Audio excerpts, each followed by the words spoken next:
We're now going to check for a cats game.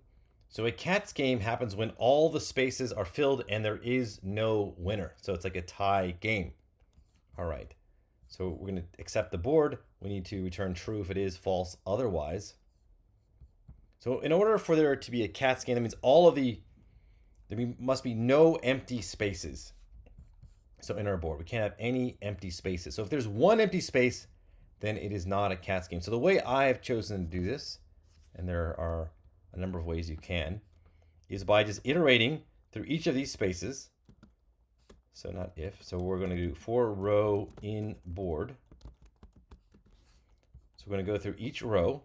That's an inner list, which means we can do another an inner loop to go through each value in that row. So for val in row, so this will be a list. This is going to be a string. So this will either be an empty space, an X, or an O.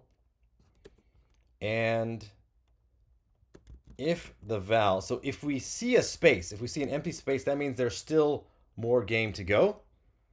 We will return false. So it's not a cats game. Now, if it goes through all of the entire board, then we can return true. So it did not find a space, then return true. So this is actually pretty interesting. I have not have a return statement inside of a loop. So when it's iterating, it will not finish the iterations when there's a return statement here. So in the very beginning of the game, the first value will be an empty space. It'll just return false right away without going through all of the other items in the list. So it has to go through every single one.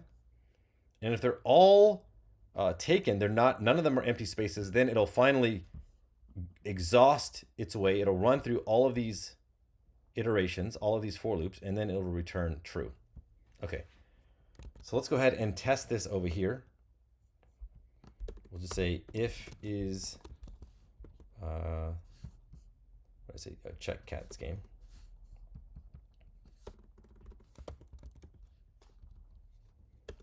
And we pass it in the board. That's all we need. So if it is a cats game, we'll just print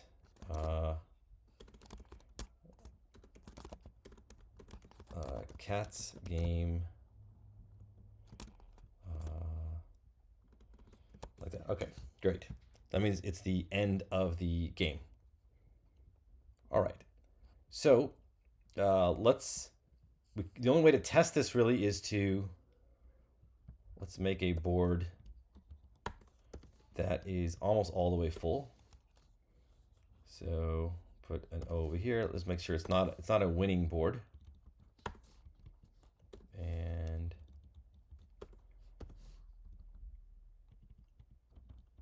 put another O over here. Okay, good. So the last empty space over here, there's only one empty space. So once X goes here, it won't be a winner. It will be a cats game. So let's go ahead and test this out. And we have to put it right at this spot. So that's row 0, column 1. And X goes here. The position is open and it says cats game. All right. So now let's do it one more time, but let's say it's not a cats game. Let's just make this back to an empty space, just so to show that it will not trigger it. Otherwise, let's do that same spot. Row 0, column 1. I put an X here. It just says position open. Nobody has won, and it's not a cats game. All right, so that looks good, and that's how you check for a cats game.